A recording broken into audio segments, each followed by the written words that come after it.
Well, hello everybody and welcome back to Bear Family Farms. Today I am out on the other side of the fence in what we refer to as the North Field because, well, I want to wish all my American friends a happy Thanksgiving, but because the gentleman I want to introduce to you today discusses something that is absolutely absent from the image behind me here. And yeah, kind of near and dear to my heart in its absence, and that would be cover crops. Oh yeah. When it comes to land restoration, there are a few different things that factor into it. Oh, there goes the wind. I hope it doesn't get too bad in the camera. And cover crops apparently can go a long way towards helping save water for your fields. I'm kind of hiding in the trees here, hoping to dodge that wind a bit. So the gentleman I want to introduce to you today is a cattleman and farmer down in Oklahoma.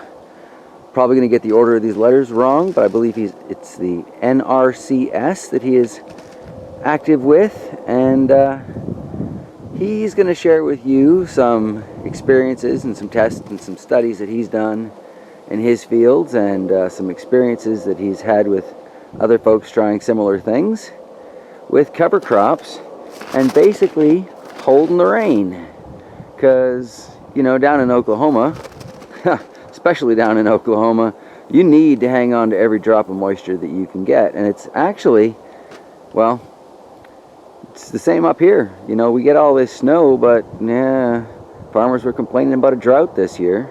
And how does that work? How do you end up with a drought somewhere where you get several feet of snow every winter? That all melts. That should be at least a few inches of moisture in the ground.